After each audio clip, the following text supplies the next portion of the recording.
Close your eyes for a moment and imagine you are no longer hoping, no longer waiting. You are not in lack. You are not chasing. You are now. Feel the weight of the world lifted from your shoulders, not because someone saved you, but because the version of you who is already free, already wealthy, already standing in the flow of $50 million, 0 cents, has awakened. Let me remind you of a truth that has been buried beneath your doubts. You already have it. There is no need to hustle harder, to beg the world to give you more, or to ask permission from life itself. Creation is finished. All versions of you already exist, and the one with $50 million, 0 cents, is just one assumption away. You must assume the feeling of the wish fulfilled, not tomorrow, not when the evidence shows, right now. You must walk, talk, breathe, and rest in the knowing that it is already yours. Because money does not come to the needy. It comes to the one who knows it is already theirs. You are not poor. That is a memory, a phantom, a fading echo of an old state you no longer occupy. What you feel now, deeply and consistently, will clothe itself in form. Imagine it now. Your accounts overflowing, your home reflecting abundance, your freedom unshaken by circumstance. Imagine not as a beggar, but as a creator, not as a wish, but as a fact. Do not ask how. The how is none of your business. The universe rearranges itself around the feeling you sustain, and your only job is to persist in that state until what is invisible becomes undeniable. You do not wait for wealth, you become wealth. You do not wait for a miracle, you are the miracle. So think this way, $50 million, 0 cents is already mine. I'm not going to get it. I have it now. I accept it. I feel it. I live from it. Say it until you believe it. Then believe it until you no longer need to say it, because you'll be living it. And that's when the world will catch up, not because you earned it, but because you finally claimed it. Breathe, forget where you are, forget who you've been, forget what is in your bank account, and forget the world that tries so hard to remind you of what you lack. Instead, step into the secret place, the inner sanctuary where all things are possible. Here you are free, here you are powerful, and here you already have the $50 million, 0 cents. Don't just imagine it as a number in an account. Feel what it means. What does it feel like to know you never have to worry about money again? What does it feel like to wake up and realize that life is now on your terms, that everything you once dreamed of is now simply your reality? This feeling, this inner experience is the bridge. It is the link between the desire you hold and the world that reflects it. Most people try to force life into giving them what they want. They work tirelessly, striving, hustling, hoping, begging, all from this state of lack. But what they do not see is that life responds not to effort, but to assumption. The assumption that it is already done, that it is already yours, that you are no longer desiring it, but living from it. The secret is not in doing more. The secret is in being more. Be the person who already has it, not in pretense, but in awareness. If $50 million, 0 cents, were truly yours now, how would you walk? How would you think? How would you speak? You must dare to enter that version of yourself and dwell there, not as a visitor, but as a resident. You see, desire is only the beginning, it is the spark, but feeling is the fire. Feeling is what sets the wheels in motion. It is the signal you send out to life, the language the invisible world understands. When you feel lack, the world mirrors back more lack. When you feel abundance, it must reflect abundance. Do not wait to see it in the outer world before you believe. That is not creation, that is reaction. Creation happens in the unseen. You create with your inner world, and the outer world has no choice but to follow. So, train yourself to feel the feeling of your wish fulfilled, not just in moments of meditation, but in every idle moment. Feel it, embody it, let your imagination be bold, let it be real. Picture yourself walking through your dream home, not as a dream, but as a memory. Hear your voice on the phone with your banker, moving millions. Feel the texture of the life that belongs to you. Let it take over your senses. Let it rewrite your reality. This is not fantasy. This is the law of consciousness. What you accept is true within yourself becomes the truth you walk through. So never again say, I want, for wanting implies you do not have. Say instead, I am. I have, it is done, because in the realm of spirit, it is already so. You are not imagining to create it. You are imagining to recognize what has already been created. You are not convincing the universe. You are convincing yourself, and once you believe it, the world will bend to that belief. The feeling is the key that unlocks the door. It is the proof of faith, the evidence of things not yet seen. So live from the feeling, let it consume you, let it guide you, and one day soon you look around and realize What you once imagined is now your life. What you see right now, the life you're living, the people around you, the money in your account, the job you hold, it is not the cause. It is the effect, the result of the imaginal acts you've once accepted as true. You may not remember the exact moment you imagined these things into being, but you did. Everything around you was first created in your mind. Every experience, every condition, every so-called coincidence, it was shaped by thought, molded by imagination, and sustained by belief. We are taught to believe that what we see with our physical eyes is the real world, but this is the great illusion. What you call reality is simply the solidified version of your inner world. It is a mirror, a delayed reflection of what you have accepted and entertained within yourself. If you do not like what you see, there is no use in fighting the reflection. The only transformation that lasts is the one that begins in the mind. Imagination is not some playful distraction. It is divine. It is creative power. It is the workshop of the world. Everything you've ever built, touched, loved, or lost was first born in the invisible realm of thought. So why do we doubt it? Why do we look at our present circumstances and believe they are fixed, unchangeable? Because we have forgotten the truth. The outer world is not the master. It is the servant. If you want to change your life, you must go to the root, and the root is within. No one can see what you're imagining, but everyone will witness its effects. Do not underestimate the power that lies behind closed eyes and a quiet mind. In that stillness, you are shaping nations. In that inner silence, you are rewriting your life. The moment you begin to imagine a new reality and accept it as real, not someday, not maybe, but now, you begin to plant seeds in consciousness. And like every seed, it needs no effort on your part to grow. It only requires your faith. Water it with your attention, nourish it with repetition, protect it from the weeds of doubt, and in time it must bear fruit. You cannot imagine one thing and expect another. You cannot dwell in poverty in your mind and expect riches to knock at your door. You cannot hold on to memories of failure and hope success will bloom. Life is just. It gives you exactly what you assume to be true, and that truth is not determined by your words, but by your inner state. So you must imagine differently, boldly, radically. You must dare to believe that your imagination is more real than what your senses report, because it is. The senses only tell you what was. Imagination tells you what can be, and if you persist in the assumption of your desire, your senses must eventually confirm it. They have no choice. Begin now. Choose a scene that implies your desire is fulfilled. Live in it. Return to it. Let it become your dwelling place. When doubt arises, remind yourself, the world is only echoing past assumptions, but I am no longer that version of myself. I see differently now. I feel differently now. I imagine differently now. The world does not change first. You do. And once you do, the world cannot help but change with you, because imagination is not a dream. It is the foundation of all that exists. It is the only reality. Hold fast to it, and everything else will follow. It is a quiet power that moves mountains, opens doors, and multiplies wealth. And it does so without noise, without struggle, and without force. It does not shout. It whispers. It lives not in the world of action, but in the stillness of your inner being, and it is there in the silence of your mind that all things are claimed. You have been taught to fight for money, to strive endlessly, to wake early and run faster, work harder, push beyond your limits. You've been told the world rewards those who hustle, who bleed, who sacrifice everything just to taste a drop of financial freedom. But that is not how true wealth is made. That is how it is chased, and often how it slips through your fingers. The real source of wealth is within, and it does not respond to desperation. It responds to acceptance. You do not have to convince the world you are worthy of money. You do not have to beg life to bless you.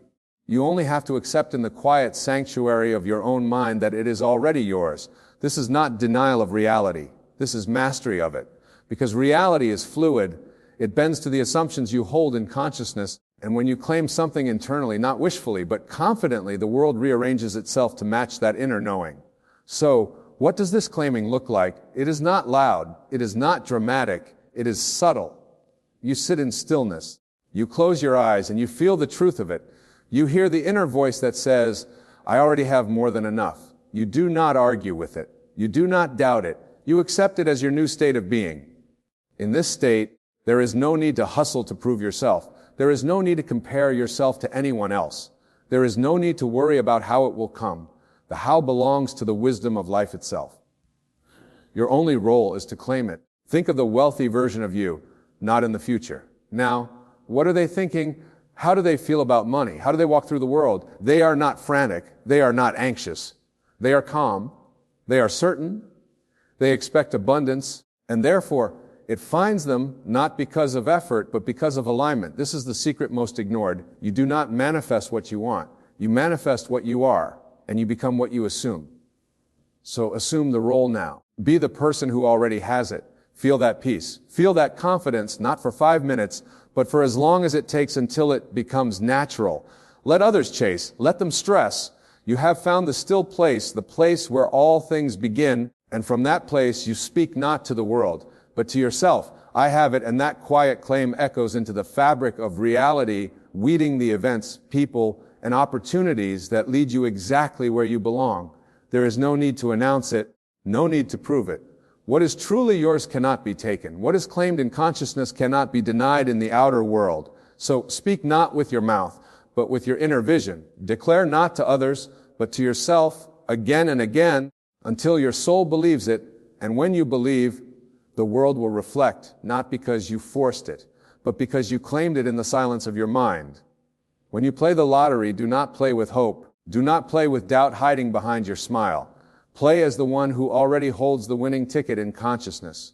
Before the numbers are ever drawn, before you ever see a result, go within and see it, feel it, claim it. Understand this. What you see in the physical world is nothing but the delayed reflection of your past states of mind. So, if you play while thinking, maybe I'll win, then you are not creating, you are gambling. But when you persist in the assumption that you have already won, even before the physical evidence appears, then you are doing what the world calls impossible, but what is simply natural law. If the numbers come and they are not yours, do not flinch. Do not fall into despair. Do not say, see, it didn't work. That is doubt speaking, and doubt is the denial of the gift. It is the dismissal of what you have already claimed in spirit. Instead, say quietly to yourself, this is just the bridge. This is not the end. I still have it. It is already mine. You do not beg for what you already own. You assume it. You dwell in it. You let the world catch up. Play the lottery with a different mind, not the mind of chance, but the mind of certainty. Hold the ticket and feel the joy as if you are already holding the winnings. See yourself celebrating. Feel the relief. Feel the gratitude. Let it be so real in your inner world that the outer world has no choice but to bend toward it. This is the way of manifestation. The world responds to conviction, not loud, desperate shouting, but quiet, unwavering belief. True manifestation is not waiting to see if it will happen. It is knowing it already has, and when you persist in this way, with unwavering inner knowing, with joy, with bold expectation, the lottery, like all things, becomes a tool in the hands of your consciousness, a mirror that simply reflects what you dared to believe in silence. So, the next time you play, go inward first. Assume the feeling. Claim the win in it. And then, no matter what the numbers say, persist. The unseen is more real than the seen. And when you believe that magic happens, when you play the lottery, do not ask. Do not plead. Do not say, I hope I win, or please let this be my turn. That posture, that energy keeps your desire at arm's length. You cannot be in the state of asking and the state of having at the same time. The one who asks is still without. The one who knows already has. Before you ever hold the ticket in your hand, know that it's the winning one, not because of luck, not because of odds, but because you have already accepted it in the deep silence of your mind.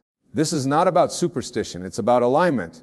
When you align with the state of being a winner, life rearranges itself to fulfill that inner knowing. You see, when you ask, you place yourself below the desire.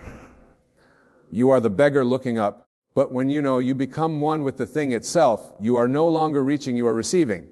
That's when the magic begins. So, when you play as the one who already knows it is done, not with arrogance, but with quiet certainty. Feel the gratitude before you ever see a result.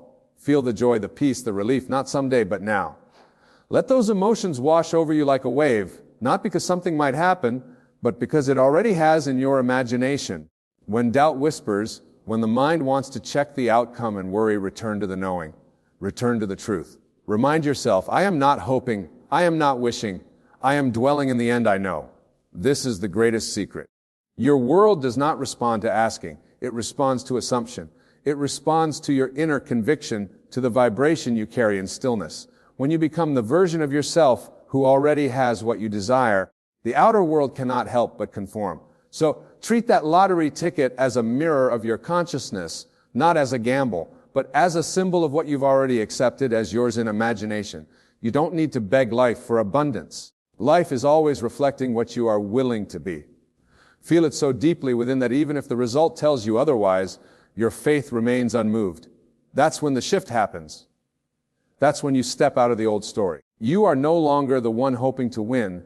You are the one who has won, and the world is simply catching up. So play the lottery, but play differently now. Play from the end. Play from the knowing and watch what happens. When you play the lottery, don't play toward a future win. Play from the win already being yours. Do not live as someone hoping something will happen. Live as the version of you in whom it already has. This is the difference between chasing a dream and embodying a truth. The one who lives from the end is not waiting. They are being. Most people play and then wait, eyes fixed on numbers, breath caught in hope. But that energy declares, I do not have it. And what you are, the state you occupy, must be reflected back to you. So if you remain in the state of waiting, of lack, of desire, then waiting is what you receive. Lack continues. The desire remains unfulfilled, but when you live from the end, from the state of already possessing the $50 million, 0 cents, the universe has no choice but to echo that vibration. The outer world bends to the inner reality. You are not waiting for confirmation. You are giving it. You take the ticket, and before numbers are drawn, before anything real seems to happen, you close your eyes and see your life as if it has already unfolded. You walk through the house that's now yours. You hear the calls you would receive. You feel the sense of peace that $50 million, 0 cents brings, not as fantasy, but as fact, and then you live from that truth. You don't check your bank account in fear. You don't wonder if you should keep playing. You don't question whether it's possible. When you live from the end, you align with the frequency of the thing desire. You are no longer saying, I want to be rich.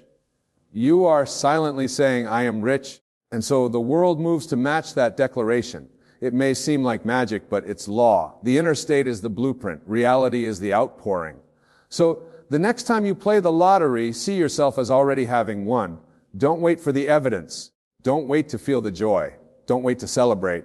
Do it now inwardly, and then walk as that version of you throughout your day. Hold your head like someone who already has $50 million, 0 cents. Speak with the calm of someone who never worries about bills again. Let that energy saturate you. The numbers are not the source. You are. The ticket is not your hope. It is your mirror, and when the inner man is aligned with wealth, the outer world delivers it by whatever means necessary. Now you understand $50 million, 0 cents is not a fantasy waiting in some distant future. It is a state of consciousness already alive within you, waiting to be accepted, not asked for, not begged for, claimed. When you assume the feeling of already having it, when you persist regardless of appearances, when you stop asking and start knowing, you become one with the thing you desire. You are no longer separate from it. You are the cause. You are the creator. Imagination is not daydreaming. It is the only true reality. What you dare to feel real, what you dwell on in silence, what you boldly embody now, that is what your world must reflect. So the next time you play the lottery, don't play for the win. Play from the win. Live in the end where the desire is already fulfilled because it is. This is not about luck. It's not about numbers. It's about consciousness, and you have full control. Let the world catch up to your knowing. Let the evidence unfold, but you remain unmoved, remain convinced, because $50 million, 0 cents is already yours. Think this way, and nothing will be impossible for you. Thank you. Thank you for walking this journey of awareness with me. Thank you for choosing to be leap bigger. Thank you for daring to claim what is already yours. Now go, not as the one who wishes, but as the one who knows, and watch the world respond. This is not a suggestion, it is law. It is the hidden code of creation itself. You have been told to ask, but how do you ask the universe in a way that compels it to respond swiftly, precisely, and powerfully? You ask with knowing, not with desperation, not with fear, not with begging, but with calm, confident stillness. You say, it is done, not can I have it, not will you give it to me someday. You say, it is already mine. The secret is this, the universe does not hear your words. It hears your state. It reads your being. When you ask, you must become the one who already has. You must clothe yourself in the feeling of the wish fulfilled. You must sit in the silence and walk in your imagination as though what you ask for is already yours. This is not imagination for fantasy's sake. This is creation, divine creation. If you desire love, feel love now. If you desire wealth, walk as one who is already rich in mind. If you desire freedom, move in this world with the confidence of the liberated. Do not wait to see it before you believe it. Believe it and you will surely see it. Ask the universe like this: show me what it feels like to be whole. Show me what it feels like to be chosen. Show me what it feels like to be powerful, prosperous, and overflowing with joy. And when you ask this way with conviction, the universe will not hesitate. It is bound by law to reflect your inner world. You are not asking something outside yourself. You are awakening something within. All things exist. All realities are now. What you seek is already done. Your only task is to shift your awareness, to change the channel, to occupy the state. You do not beg the universe, you declare boldly. The moment you drop to your knees in desperate plea, you proclaim to the unseen world that you are separate from your desire. And so the law, impartial and perfect, reflects back to you more of that separation. The universe is not moved by desperation, nor does it respond to lack. It echoes your inner conviction, your state of being. Therefore, when you ask, you must not plead, must assume. Assumption is not wishful thinking. It is not a fleeting hope. Assumption is a knowing and inner certainty that what you have imagined is already yours. It is the spiritual posture of possession. When you declare a thing boldly, when you rise in the stillness of your own soul and say it is done, you are aligning with the very nature of creation. All things come to those who already have in consciousness. This is the hidden key the world has missed. People cry out in pain, asking for change, asking for signs, asking for help. Yet they do so while identifying themselves with the very absence of what they desire. They pray for love while feeling unlovable. They ask for wealth while identifying as poor. They plead for healing while wrapping themselves in the cloak of sickness. And then they wonder why the universe is silent. But hear this truth. The moment you assume the feeling of already having, the universe begins to reorganize itself to reflect that assumption. This is not magic, it is law. The law of consciousness is absolute. What you believe yourself to be inwardly, you will see reflected outwardly. The world is but a mirror and it does not lie. It shows you what you believe, not what you want.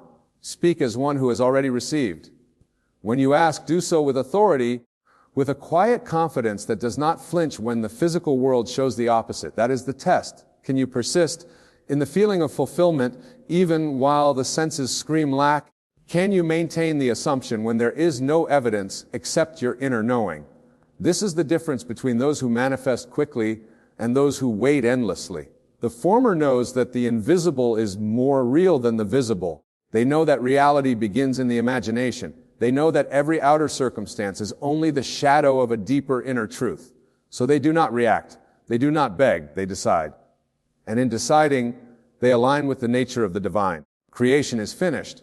All that you could ever desire already exists, not in some distant place or future, but now in the invisible realm of spirit. The door is imagination and the key is assumption. Walk through boldly. Assume the state of the one who already has and the world will conform. The moment you say, I am, you create. Say, I am prosperous. Say, I am loved. Say, I am whole. And then feel it, not from the lips, but from the heart. You will know when it's real because you'll feel the peace of possession. You'll stop seeking because you've already found it within. This is how the universe works. It answers your assumption, not your voice. It delivers what you believe, not what you beg for. So ask, but ask as one who knows.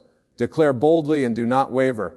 In that state of quiet confidence, all things shall be added unto you. The only true prayer is feeling, not the words you speak, not the rituals you follow, not the length of your request. It is the feeling that carries the power. You may speak the most eloquent phrases, recite sacred texts, or repeat affirmations 1,000 times. But if your inner state contradicts your words, nothing changes. The universe does not respond to your mouth. It responds to your soul. And your soul speaks in feeling. Feeling is the secret doorway to manifestation. It is the bridge between the invisible and the visible, the internal and the external. When your feeling matches the reality you desire, you collapse the space between imagination and fact. The world around you begins to bend, shift, and rearrange to reflect the truth you hold within. This is why people can speak constantly of success and yet remain in lack, because their inner feeling whispers doubt. They say they believe, but they feel fear. and it is the feeling, not the words, that the universe obeys. The law is impersonal, unchanging, and absolute. If you feel lack even while saying, I am rich, you will experience more lack. If you feel unworthy even while declaring, I am loved, you will continue to live out the echo of rejection. But if you drop every word and sink into the quiet certainty of fulfillment, if you can feel rich, whole, and loved now, you are in alignment with the end. And the end always creates the means. This is why silence is often more powerful than speech. In the silence, you can enter the stillness of your own being and ask not with your mouth, but with your heart. You close your eyes, breathe deep, and imagine the thing you desire not as a distant hope, but as a present reality. You feel the weight of it, the warmth of it, the joy of it. And in that sacred moment, you become one with your desire. That is prayer. That is creation.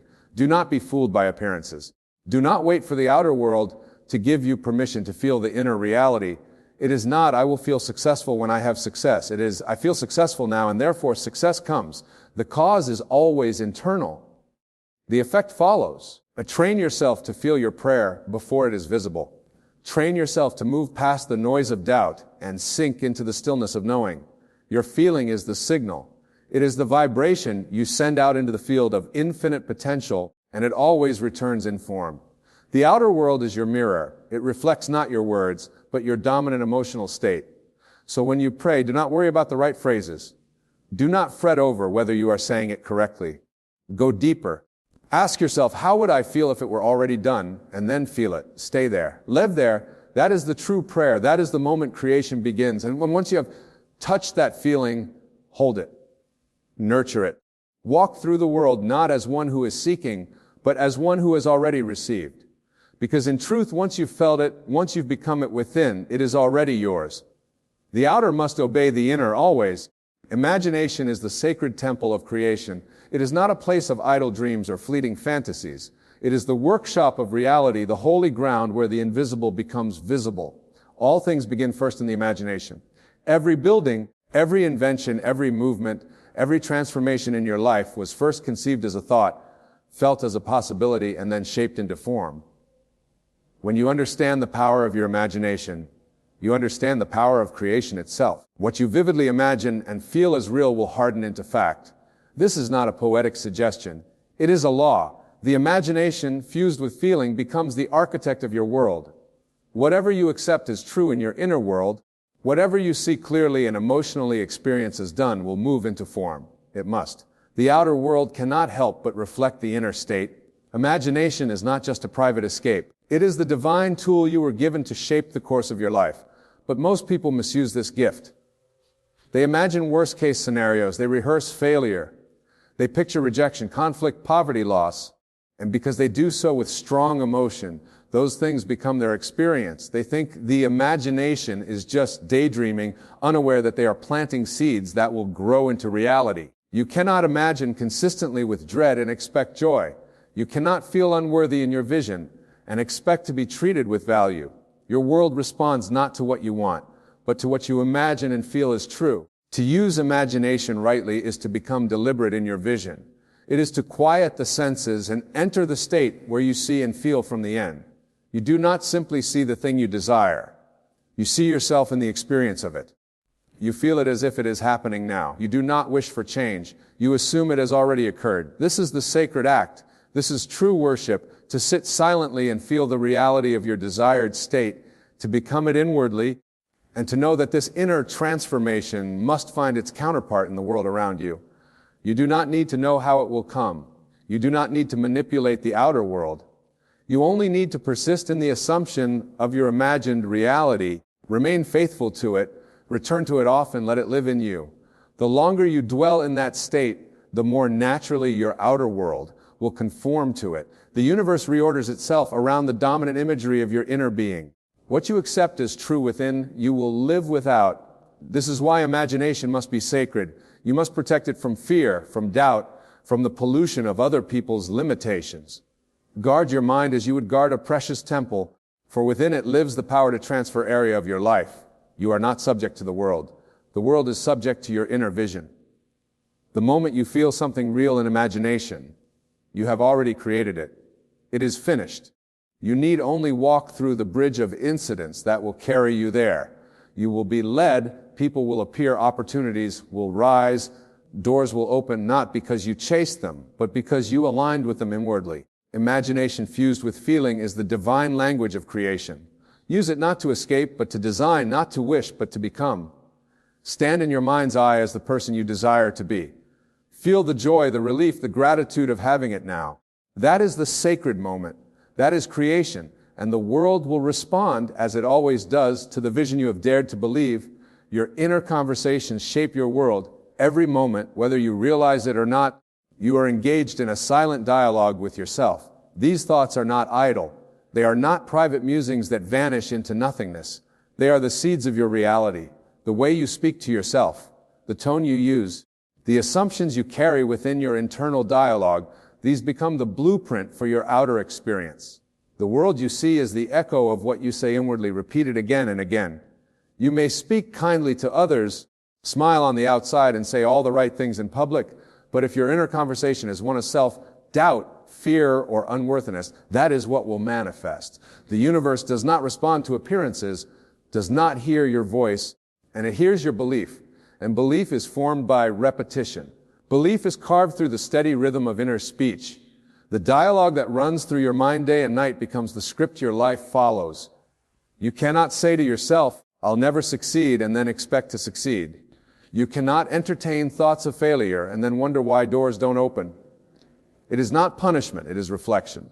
The law of consciousness works perfectly. Whatever you accept and rehearse inwardly is impressed upon your subconscious and then expressed in the world. Life is always listening to what you say when no one else can hear you. This is why you must become aware. Watch the dialogue within. It is always creating. Begin to notice the tone of your self-talk. Are you encouraging or critical?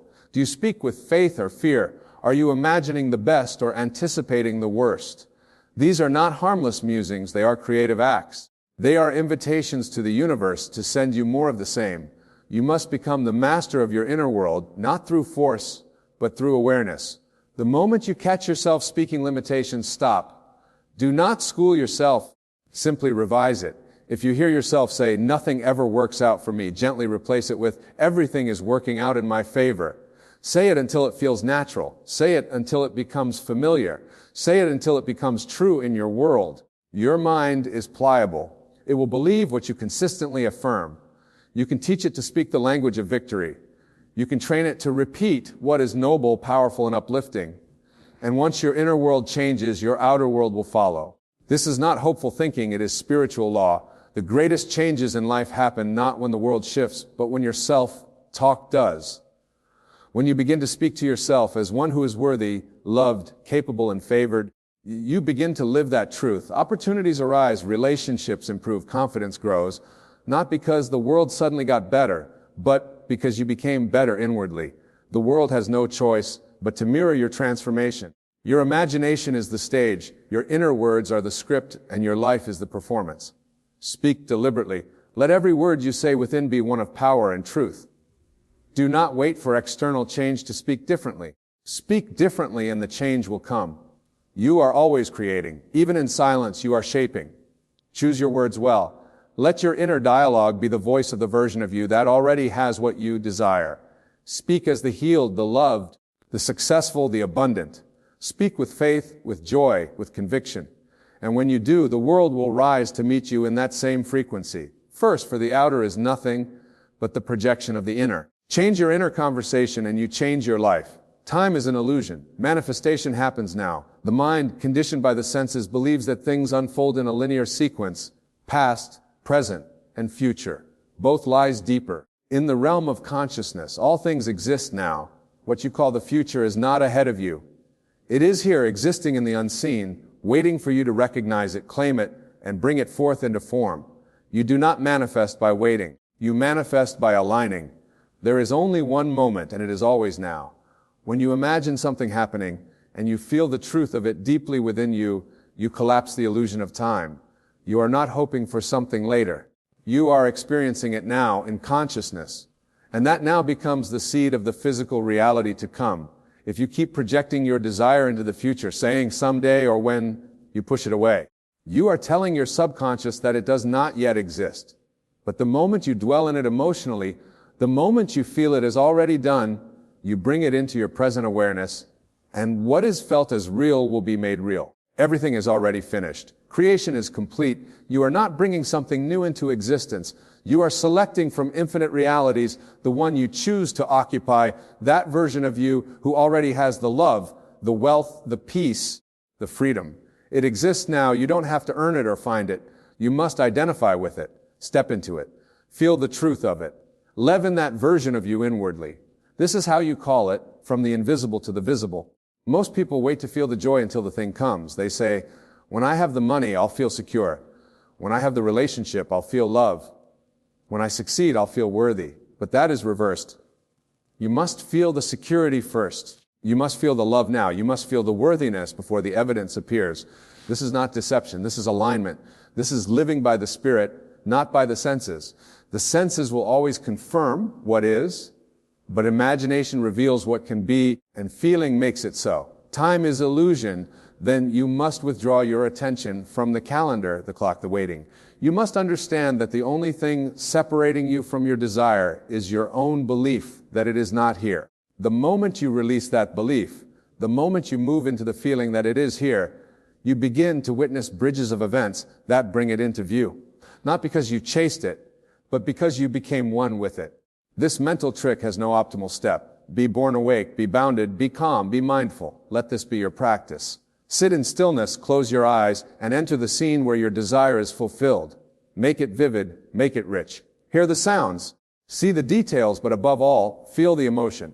Feel the gratitude, the relief, the joy of it being yours now, not tomorrow, not next week now. Dwell in that feeling as long as you can. That is your prayer, that ring. That is the command to the universe. You do not manifest by effort. You manifest by assumption, and assumption is a present tense act. When you believe something is yours now, your behavior changes, your vibration changes, your energy shifts. The world responds not to your words, but to your state of being. And your state of being is shaped by what you feel to be true now.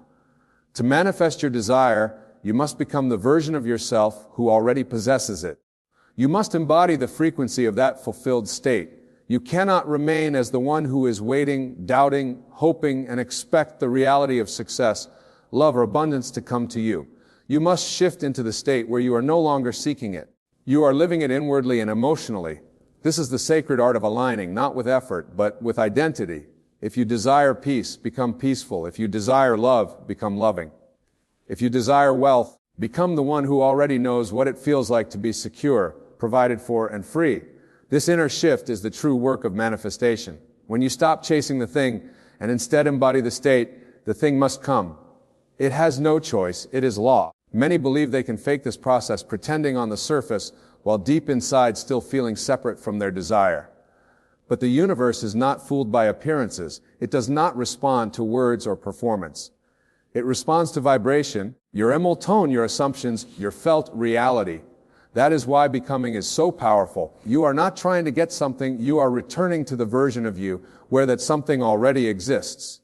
This version of you is not imaginary, it is real. It lives in the unseen, in the infinite field of possibility. And the more you dwell in that state through imagination, through feeling, through repetition, the more it crystallizes into form. You do not need to push or control anything. The outer world organizes itself to reflect the change within you. It is not your effort that moves mountains, it is your being. So ask yourself, who would I be if I already had what I desire? How would I think? How would I walk? What would I feel day to day, moment to moment? That version of you is the key. Begin to step into that role as you would a well-worn coat. Let it feel natural. Let it feel familiar. Rehearse it in your mind, not once or twice, but until it becomes second nature. The more you become it, the faster the outer world confirms it. This is why some manifest quickly and others not at all. Those who receive swiftly have made no gap between who they are and what they desire. They walk in the state as if it were already true. They do not question it. They do not look for signs or ask when it will arrive. They live it now. And because they live it, they draw it in effortlessly.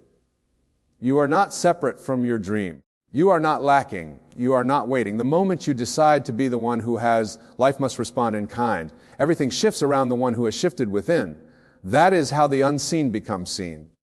That is how desires become reality, not by hoping, but by being. Yeah, you are not here to beg the universe. You are here to remember that you are the universe in motion.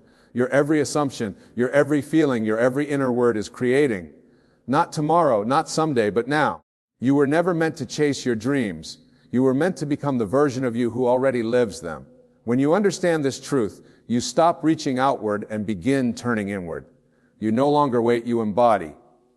You no longer plead, you declare. Your imagination becomes your sanctuary, your feelings become your prayer, and your world becomes the mirror of your awakened state. So ask the universe, not with desperation, but with conviction, not with fear, but with fullness. Become the one who already has, and the world will bow in reflection. Because the moment you shift your being, the universe shifts with you. That power that created and sustains all things is not outside of you, it is within you. It is your consciousness, your awareness of being. The universe cannot say no to you, because the universe is not separate from you. You are the universe expressing itself as a human being, having a temporary human experience. Tonight, I want to share with you the secret of effective prayer. Prayer is not begging or beseeching an external deity. Prayer is the art of assuming the feeling of your wish fulfilled. When you know how to ask properly, there is no power that can say no to your request. Let me share with you a passage from Scripture that reveals this truth. In the book of Mark, chapter 11, verse 24, we read, "Therefore, I tell you, whatever you ask for in prayer, believe that you have received it, and it will be yours." The secret lies in these words, believe that you have received it. You must first assume the feeling of already having what you desire before it can manifest in your world. Most people are constantly asking from a state of lack and wondering why their prayers go unanswered. They pray and affirm but remain in the same state of consciousness that does not have what they are seeking. This is the fundamental error. To ask in such a way that the universe cannot say, no, you must ask from the state of fulfillment, not from the state of desire. The feeling of the wish fulfilled is the secret and the art of successful prayer. Let me illustrate this principle with a simple example. If you desire financial abundance, do not pray by saying, God, please give me more money, or universe, I need financial freedom. This is asking from lack, and your very prayer is a confession of your current state of poverty. Instead, you must assume the feeling of already being financially abundant. How would you feel if you were already financially free? What thoughts would occupy your mind? How would you carry yourself? What conversations would you have? When you assume the feeling of financial abundance, when you sleep in the assumption that you are now financially free, you are asking in such a way that the universe cannot say no, for the universe can only reflect back to you your own conception of yourself. Remember the words of the prophet Isaiah, before they call, I will answer. This is a profound psychological and spiritual truth. Before you call, before you ask, the answer is already prepared. Your assumption, your state of consciousness, determines what you will call for and consequently what will be answered. I recall a gentleman who attended one of my lectures in New York. He approached me afterward and said, Mr. Goddard, I've been praying for a promotion in my company for 3 years with no results. I asked him, how do you pray? He described the process of visualization where he would see himself being congratulated, receiving a new title and a higher salary. But I asked, what is the feeling you embody after this visualization? He confessed that he returned to feeling frustrated that it hadn't happened yet. I told him, you are undoing your prayer with your subsequent feeling state. You must not only visualize the end result, but also see in the conviction that it is done. I suggested that he assume the feeling of already having received the promotion before going to sleep each night. Within 2 weeks, he received not just a promotion, but a position 2 levels higher than he had initially thought. This is the law and it never fails. But you must understand that your conscious assumption, though false to your senses, is persisted in will harden into fact. The time it takes for your assumption to become fact depends on the naturalness of the feeling, how deeply you're embracing the new state. Now, there is another aspect to asking in such a way that the universe cannot say no, and that is detachment. Many of you have heard of the importance of detachment in manifestation, but detachment is often misunderstood. Detachment does not mean not caring about your desire. It means complete faith that it is already yours in the spiritual realm and must by law materialize in the physical realm. True detachment comes from the conviction that what you have assumed in consciousness is already a fact in the spiritual realm, which is the realm of causation. The physical realm is merely the realm of effects. Cause always precedes effect. Your consciousness is the cause. Your world is the effect. Let me share with you another example to illustrate this principle. A young woman came to me in despair over a marriage. Her husband had left her for another woman, and all logical evidence suggested that the marriage was over. I asked her if she truly wanted her husband back. She confirmed with tears in her eyes that she did. I told her, your task is simple, but not easy. You must assume that your husband has returned and that your marriage is more harmonious than ever before. You must live from the end. When you go to sleep at night, feel the joy and gratitude of having your husband back. Feel his presence beside you in bed. Hear his voice expressing his love for you. Feel the wedding ring on your finger. Do this with conviction, and the universe cannot say no. She practiced this faithfully for 3 weeks. At first, nothing seemed to happen. Then, unexpectedly, her husband called. They met for coffee, which led to dinner. And within a month, he had moved back home. But here's the interesting part. He told her that during those 3 weeks, he couldn't stop thinking about her. He felt inexplicably drawn back to her, despite his logical mind telling him to stay away. This is how the law works. When you assume the feeling of your wish fulfilled, you are exercising the divine power within you, which is your imagination. And your imagination, sustained with conviction, will externalize itself in your physical reality. I want to emphasize that this is not mere positive thinking or wishful thinking. This is the application of an immutable spiritual law. The Bible calls it faith.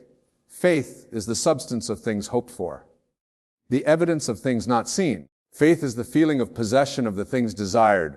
Faith is coming from a state of knowing. Faith is coming from a state of knowing, not hoping or wishing. Now, let us delve deeper into the mechanics of this process. How exactly do you assume the feeling of the wish fulfilled? It begins with a decision. You must decide what you want to be, to have, or to experience. Be specific. Be clear. Then, you must construct a scene in your imagination that implies the fulfillment of your desire. For instance, if you desire a new home, create a scene where a friend is congratulating you on your beautiful new home. Feel their handshake or embrace. Hear their voice. Smell the freshness of your new space. Feel the emotion of pride and gratitude for having your new home. This scene, if constructed with sensory vividness and emotional intensity, and if persisted in until it takes on the tone of reality, will materialize in your physical world. This is asking in such a way that the universe cannot say no, because you are not asking in the traditional sense at all. You are claiming, you are appropriating, you are assuming, you are exercising your divine right as a creator made in the image of God.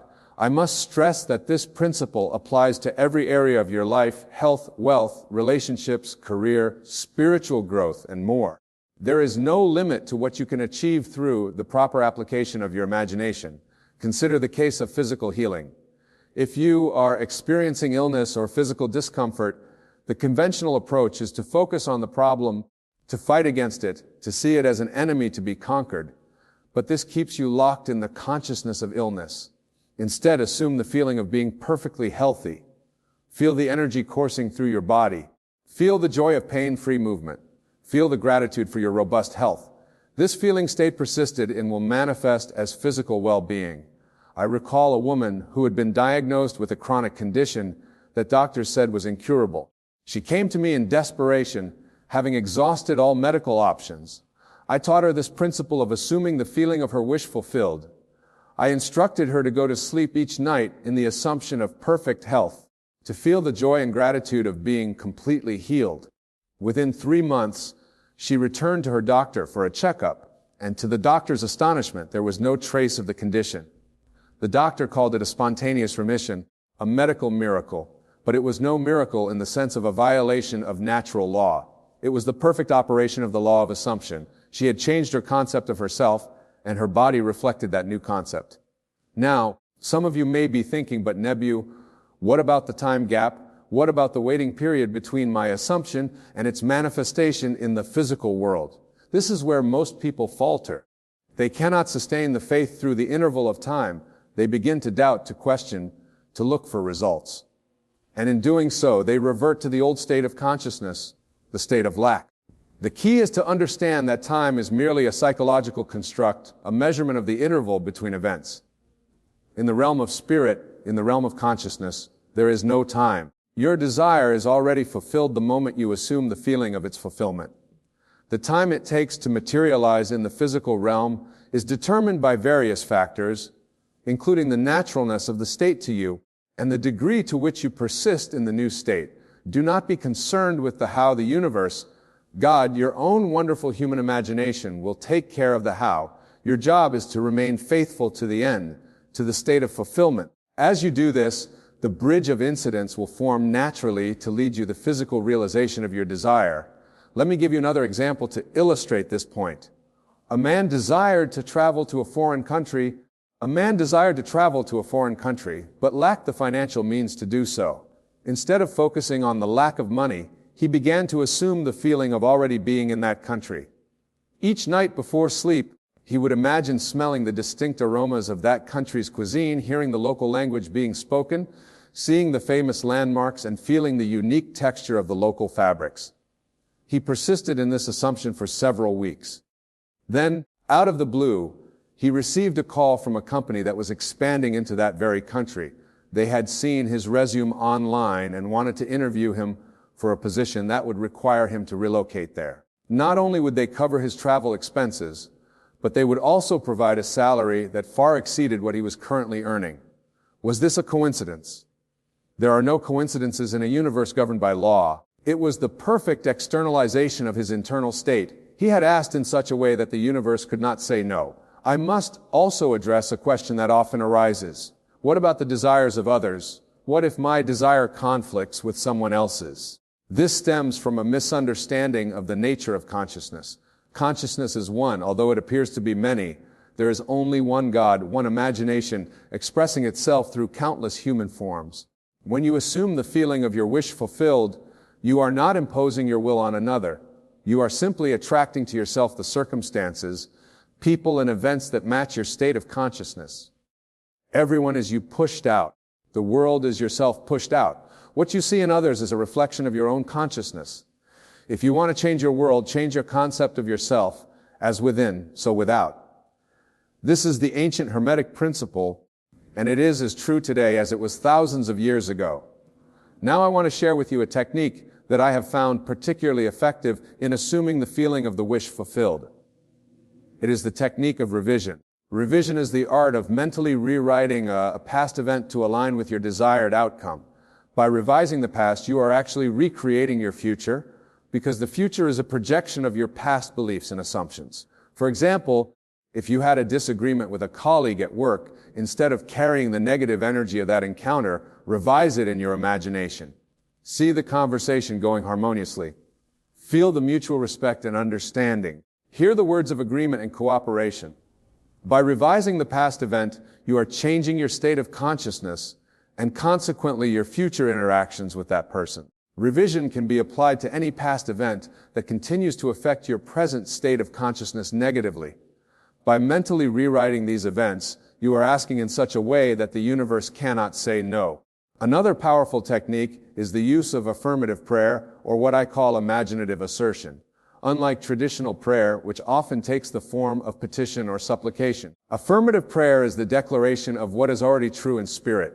It is claiming what is already yours by divine right. For instance, instead of saying, God, please heal my body, say with conviction, I am whole, perfect, strong, powerful, loving, harmonious, and happy. Feel the truth of these words. Embody them. Let them permeate your consciousness until they become your dominant state. This is asking in such a way that the universe cannot say no, because you are not asking from a place of lack or need. You are affirming the truth of your being, the truth of who you really are.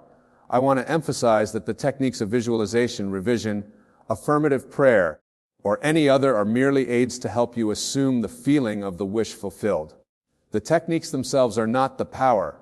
The power is in your consciousness, in your ability to assume and persist in a state. Let me share with you a personal experience that illustrates this principle. Many years ago, I desired to travel to Barbados to visit my family, but I lacked the funds to make the journey. Instead of dwelling on my lack of resources, I began to assume the feeling of already being in Barbados. Each night before sleep, I would imagine lying in my familiar bed in my family home in Barbados. I would hear the distinct sound of the palm trees rustling in the Caribbean breeze. I would smell the salt air and feel the warmth of the tropical climate. I persisted in this assumption for several weeks, falling asleep each night in the feeling of already being in Barbados. Then, one day, I received a letter from my brother in Barbados. Inside the letter was a ticket for passage to Barbados, a gift from my family. The law had worked perfectly. My internal assumption had externalized itself. This is the law, and it never fails, but you must apply it correctly. You must ask from the state of having, not from the state of wanting. You must embody the consciousness of already being what you want to be, already having what you want to have, already experiencing what you want to experience. Now, I want to address a common misconception. Many people believe that they must get rid of all negative thoughts to manifest their desires. This is not true. Thoughts and of themselves do not create reality. It is the feeling, the emotional state, the consciousness that creates reality. You will always have passing thoughts, both positive and negative. The key is not to identify the negative thoughts, not to dwell in them, not to make them your whole. Instead, choose deliberately the state you wish to occupy and persist in it despite any contrary thoughts or appearances. This brings me to another important principle, the principle of attention. Whatever you focus your attention on, you energize and manifest in your life. Your attention is like a spotlight. Whatever it illuminates becomes your reality. Therefore, be selective with your attention, directed consciously toward what you want, not toward what you do not want. If you want health, do not give your attention to illness. Do not give your attention to illness. If you want wealth, do not give your attention to poverty. If you want harmonious relationships, do not give your attention to conflict. This is asking in such a way that the universe cannot say no. I once worked a businessman who was facing financial ruin. His company was on the verge of bankruptcy, and all external evidence pointed to an inevitable collapse. I taught him the principle of attention. I told him, do not give life to the bankruptcy by dwelling on it, by talking about it, by feeling the despair of it. Instead, direct your attention to the state of financial prosperity. I instructed him to create a mental scene that implied the financial turnaround of his company.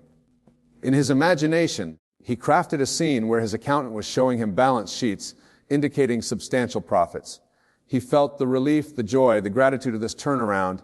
He persisted in this mental exercise for several weeks. During this time, an opportunity presented itself that he would have missed had he been focused on bankruptcy. This opportunity led to a partnership that not only saved his company, but propelled it to new heights of success. This is the law in operation. By directing his attention to the desired state, by dwelling in the feeling of the wish fulfilled, he asked in such a way that the universe could not say no. I want to underscore that this principle is not about ignoring reality or living in denial. It is about understanding the true nature of reality. The external world is a shadow or reflection of internal states. By changing your internal state, you inevitably change the external reflection. Think of it this way. If you are looking at your reflection in a mirror and you do not like what you see, it would be futile to try to change the reflection directly. You must change what is being reflected yourself. Similarly, if you do not like what you see in your world, you must change the concept of yourself, your state of consciousness. This brings me to another crucial aspect of asking in such a way that the universe cannot say no. Self-concept. Your self-concept, your idea of who you are, is the foundation of all your manifestations. Everything you experience is a reflection of your concept of yourself. If you see yourself as unworthy, you will manifest experiences that confirm this unworthiness. If you see yourself as a victim, you will manifest experiences of victimization. If you see yourself as powerful, loved, and abundant, you will manifest experiences that confirm these qualities. Therefore, the most fundamental change you can make is to change your concept of yourself. Assume the feeling of being the person you want to be. Live from that assumption. This is asking in such a way that the universe cannot say no. I recall a young actor who came to me discouraged by his lack of success in the film industry. Despite his talent and dedication, he had been unable to secure significant roles. When I inquired about his self-concept, he revealed that he saw himself as a struggling actor, always on the periphery of success. I told him, that is your problem. You are assuming the state of struggle, and the universe is faithfully reflecting back to you that state. You must change your concept of yourself. You must see yourself as a successful actor in demand for major roles.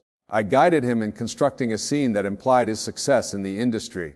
In his imagination, he would read reels praising his performance in a major film. He would feel the satisfaction, the pride, the fulfillment of being recognized for his talent.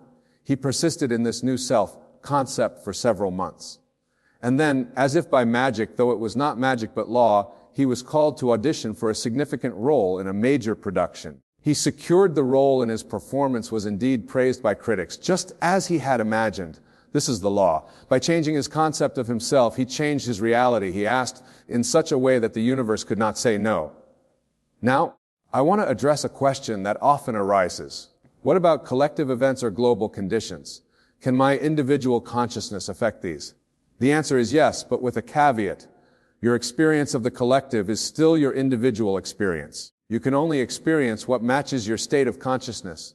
For instance, in times of economic downturn, some people experience hardship and lack, while others experience opportunity and abundance.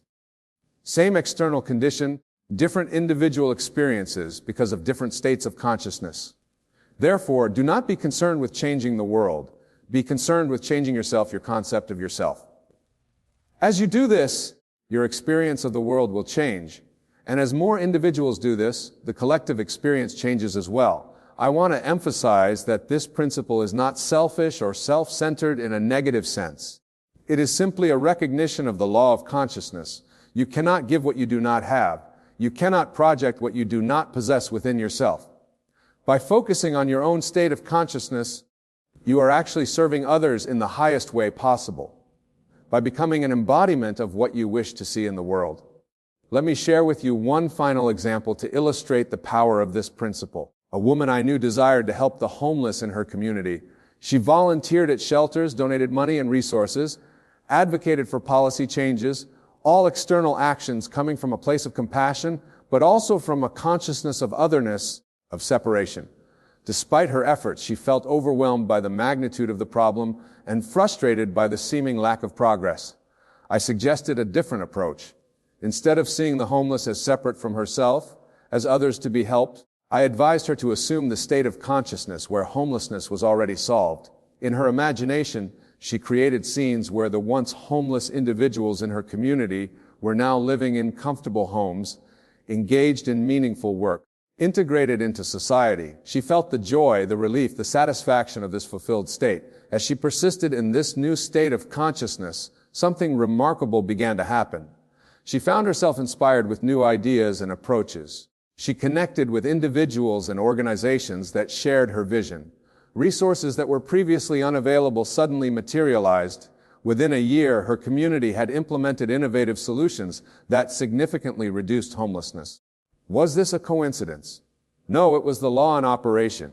By assuming the feeling of the wish fulfilled, by asking from the state of fulfillment, rather than from the state of lack or problem, she asked in such a way that the universe could not say no. In conclusion, I want to remind you of the core principle we've explored tonight. The universe cannot say no to you when you ask from the state of fulfillment, when you assume the feeling of your wish fulfilled. This is the art and the science of effective prayer. Remember, your consciousness is the only reality. What you assume you become, what you believe you receive, what you embody you manifest. The external world is a shadow, a reflection of internal states.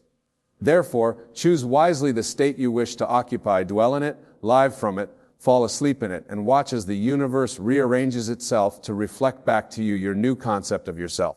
The power is within you. It has always been within you. It is your own wonderful human imagination, which is God in action. Use it deliberately, use it lovingly, use it wisely. When you know how to properly from the state of fulfillment, rather from the state of lack, there is no power in heaven or on earth that can say no to your request. For in truth, you are not requesting anything. You are claiming what is already yours by divine right. Go forth now with this knowledge.